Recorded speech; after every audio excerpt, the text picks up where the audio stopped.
Bonjour à tous, merci pour cette présentation. Du coup, aujourd'hui, je vais vous présenter alors le titre est pas tout à fait à jour, il y a une petite copie qui n'a pas été modifiée dans la dernière version, mais c'est pas grave du tout. Le nom du protocole s'appelle, enfin du programme s'appelle Pixies, comme il est fait finalement, et qui signifie Programme intégratif de cognition sociale et d'interaction sociale. Pas de conflit d'intérêts. Hop. Je vais vous proposer le raisonnement qui a abouti à ce programme. Alors on va passer très vite, hein, la cognition sociale, d'un point de vue consensuel en tout cas, en psychiatrie, on considère dans la cognition sociale la reconnaissance des émotions, la perception sociale, les connaissances sociales, le style attributionnel et plus largement les biais cognitifs et enfin la théorie de l'esprit.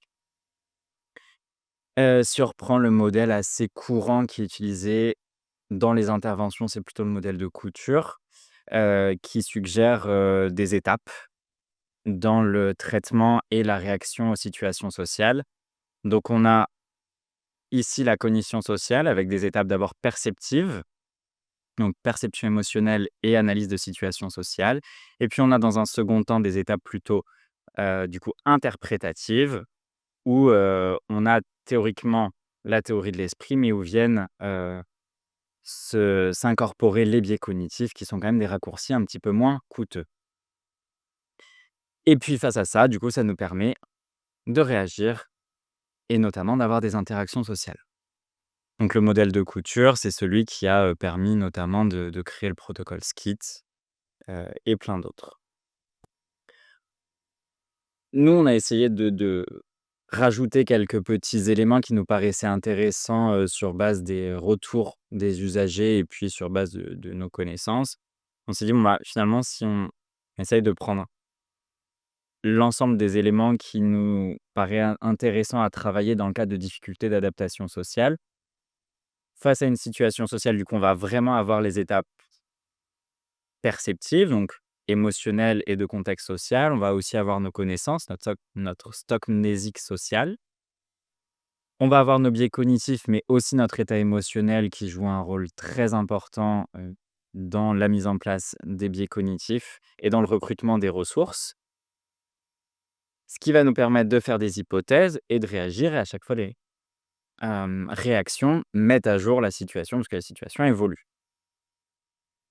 Hem, Petit point théorique, les troubles de cognition sociale se retrouvent dans énormément, de troubles, qu'ils soient psychiatriques, mais aussi neurologiques et développementaux. Du coup, vous avez une revue systématique, de Kotter qui montre bien que c'est très commun, qu'il n'y a pas que la schizophrénie, hem et du coup, ça nous questionne. On a beaucoup de choses qui touchent la schizophrénie, donc là, c'était pour l'identification des émotions, l'altération, donc l'écart à la moyenne par rapport au sujet sain et puis là, dans la théorie de l'esprit, donc on voit bien qu'il y a pas mal de troubles finalement qui sont associés à des altérations de cognition sociale. Dans la schizophrénie, par exemple, on sait que les altérations de la cognition sociale sont plus prédictives du fonctionnement et de l'adaptation au quotidien que les troubles de cognition froide. Et on a d'ailleurs eu un effet médiateur des troubles de cognition sociale entre les troubles de cognition froide et l'adaptation. Et c'est démontré dans plusieurs études. Dans l'autisme, c'est un petit peu plus complexe que ça, mais pareil, on a quand même d'importantes altérations de la cognition sociale et qui sont, elles aussi, fortement corrélées aux capacités d'adaptation. Les différentes prises en charge qu'on a, donc on a 3 types de programmes. Alors c'est le cas dans la cognition sociale, mais c'est aussi le cas dans la cognition froide, hein, ça fonctionne à peu près pareil. Là, je vous ai repris les résultats de la méta-analyse de Roelofs en 2017, qui a repris cette fois-ci que les programmes de cognition sociale. Il a distingué 3 types de programmes, les programmes ciblés qui ne ciblent du coup qu'une seule capacité. Alors je vous ai mis les plus connus, en tout cas, c'est les plus connus en France. Je ne sais pas si c'est le cas, au Canada. On a Tom Remed de l'équipe de Versailles qui ne traite que de la théorie d'esprit, Gaïa qui traite majoritairement de l'identification des émotions. Alors à chaque fois, les thérapeutes sont plus larges quand ils utilisent les outils, mais les outils théoriquement se basent là-dessus. On a des programmes larges, c'est-à-dire qui traitent un petit peu toutes les difficultés de cognition sociale. Donc, on a notamment SKIT-S qui est le protocole de référence et puis on a RC2S aussi, des Lyonnais qui fonctionnent super bien et on a de là de ça des programmes mixtes. C'est-à-dire qu'on ne traite pas que la cognition sociale. On va mêler, ce programme-là à d'autres programmes. Donc on a IPT, IST, CET, on a le programme qui a été présenté, par Marion tout à l'heure, heu, REACOP-G, tout ça. J'ai peur de faire des bêtises. Alors pourquoi il est intéressant de les distinguer? Parce que dans leur méta-analyse, déjà, on a vu que dans les programmes ciblés étaient très adaptés pour la problématique qui était, traitée, mais que les bénéfices fonctionnels étaient finalement limités, qu'il y avait peu de généralisation et qu'en plus, il y avait un biais d'évaluation de l'efficacité puisque souvent les outils de prise en charge utilisent des supports qui sont utilisés dans l'évaluation. Donc on a probablement une surestimation de l'efficacité de l'outil parce qu'ils sont surentraînés sur des outils similaires à l'évaluation. Les programmes larges, ils sont très efficaces, moins coûteux pour les profils complexes parce que c'est rare qu'une personne ait un déficit isolé, et ils présentent de meilleurs résultats fonctionnels. La généralisation est encore un tout petit peu limitée, mais quand même bien meilleure que les programmes ciblés. Mais c'est vrai que ça ne traite que la cognition sociale et pas forcément le reste. Les programmes mixtes, pour le coup, c'est ceux qui sont associés aux meilleurs résultats fonctionnels. Par contre, ils sont plus longs. Donc ça, il faut le reconnaître. Hem Et du coup, on peut moins bien accrocher certaines populations si les protocoles sont beaucoup plus longs. Nous, en cognition sociale, du coup, on a pas mal de choses. On a les approches spécifiques et les approches globales. Et nous, on a créé ce protocole en se disant, bah, du coup, on a Skit, par exemple, qui est très exclusif à la cognition sociale, qui traite peu les interactions et qui est trop spécifique sur le modèle de la schizophrénie, donc pas forcément adapté à d'autres populations, d'où l'étude de Skita qui finalement n'avait rien donné, c'était l'adaptation de Skit à l'autisme. Du coup, on s'est dit: «On va tout reprendre». On reprend notre modèle et puis on prend ce qui fonctionne, on mêle les EHS puisque c'est la conséquence d'un bon traitement de cognition sociale et puis on essaie de développer un programme complet mais pas trop long. Du coup, nous, on vient s'instaurer vraiment en dessous Skit. Pixies, c'est 30 séances 2 fois par semaine avec un groupe max de 8 participants maximum, 2 co-animateurs, avec une approche transdiagnostique. Alors initialement, ça venait compenser les difficultés de Skit pour prendre en charge les personnes avec un profil hypo interprétatif, mais finalement maintenant on y intègre un petit peu tout le monde. Hop, on vise l'alliance thérapeutique, la pratique, les tâches écologiques et s'inspirer de la remédiation et des TCC. 6 modules, j'aurais pas dû mettre chacun avec le clic. Un module introduction, un module centré sur les émotions et la prise de perspective, un module centré sur l'analyse sociale, un module de flexibilité qui est en fait un module d'introduction à la théorie de l'esprit, un module théorie de l'esprit et un module intégration et généralisation. 30 séances. Les séances en blanc sont les séances de HS. Les séances colorées sont les séances de remédiation cognitive. À chaque fois, pour chaque séance de remédiation cognitive, il y a, entre guillemets, la suite logique avec le HS. Si on fait une séance sur les émotions, on voit comment interagir sur base des émotions, questionner l'émotion de l'autre, réussir à exprimer son émotion.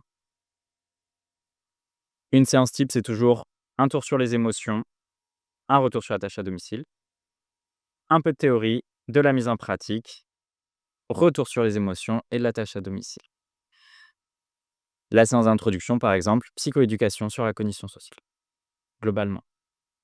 Toujours un support, on a des gros livrets maintenant qui sont en cours de finalisation. Donc, il y a un résumé des informations principales, les supports d'exercices de séance et les supports d'exercices à la maison dans les livrets. La deuxième séance est une séance très importante où on leur présente le modèle SMART et ils doivent tous identifier des objectifs personnalisés sous un format SMART qu'ils réévalueront en milieu de programme et qu'ils réévalueront à la dernière séance. Ça permet de faire de l'individualisé tout en faisant du groupe. Et du coup, nous, en tant que thérapeute, on a aussi les objectifs dans un cahier et ça nous permet à chaque séance, si on sait qu'il y a un participant qui bénéficierait beaucoup d'une séance particulière, on va appuyer, par exemple, pour ce patient-là, cette séance-là. Hem, du coup, ça, par exemple, ça peut être des exercices de conversation. Qu'est-ce que je peux dire dans l'ascenseur de ma société avec le directeur? Qu'est-ce que je peux dire en soirée? Et à chaque fois, on précise bien pourquoi et on peut jouer: «Et oui, mais du coup, si le directeur, je le connais depuis 5 ans et qu'on est déjà partis en vacances ensemble, est-ce que ça change quelque chose?» Donc c'est vraiment très centré sur le fonctionnel et à chaque fois, les patients interagissent entre eux. Nous, on arrive souvent en fin de parcours, par exemple, quand on travaille la théorie de l'esprit, ils donnent leur théorie. Les supports d'exercice sont souvent des situations rapportées par les patients. On a très peu d'exercices déjà prêts. Les exercices déjà prêts servent à l'introduction, servent à saisir le concept. Dès que le concept est saisi, on demande aux participants, ça fait partie de leur tâche à domicile, d'identifier les situations sur lesquelles on pourra revenir et travailler en séance. Et par exemple, quand il y a des hypothèses qui ont été faites par certains participants, on demande à tous les autres qu'est-ce qu'ils en pensent. Et ça va être les autres qui vont dire: «Mais est-ce que, tu as fait attention à telle info dans ton environnement? Est-ce que, est-ce qu'on peut pas voir les choses sous un autre angle?» Et en fait, le fait d'avoir des profils mixtes permet des échanges et ils s'apportent parfois beaucoup plus que ce que nous on apporte.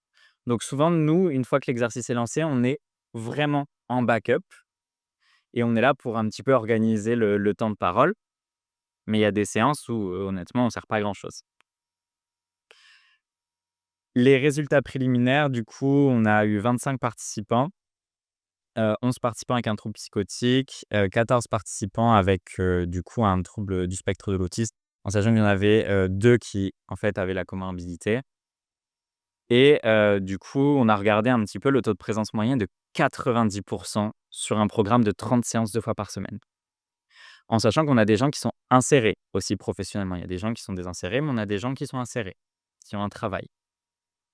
On a regardé un petit peu les effets. Alors, à prendre avec des pincettes, hein, ça reste du longitudinal, il y a pas de groupe contrôle, c'est des effectifs très faibles, mais ça permet de voir des tendances.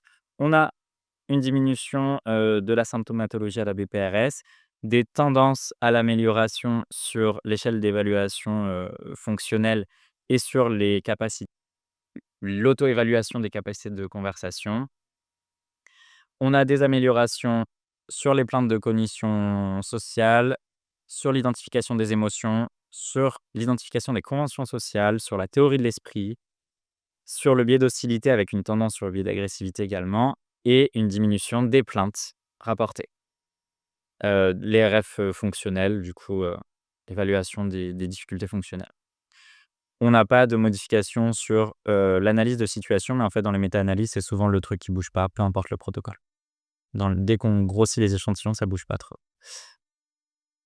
Il y avait les résultats par groupe, mais c'est pas hyper important. On a des limites, du coup, pas de contrôle, échantillon faible. C'est un programme qui a de belles, promesses. Faut qu'on le teste un petit peu plus que ça, avec un groupe contrôle qui sera NIR, parce que du coup, exactement le même nombre de séances, exactement la même méthodologie, mais cognition froide. Des outils plus complets et un protocole multicentrique. Donc, si vous êtes intéressé de participer au protocole, n'hésitez pas à nous contacter. Il y a un petit questionnaire préalable. On a une réunion d'information la semaine prochaine. Du coup, ça, c'est l'heure française. Euh, du coup, 9h30, heure canadienne. Et c'est ma collègue Amandine UBS qui coordonne tout ça.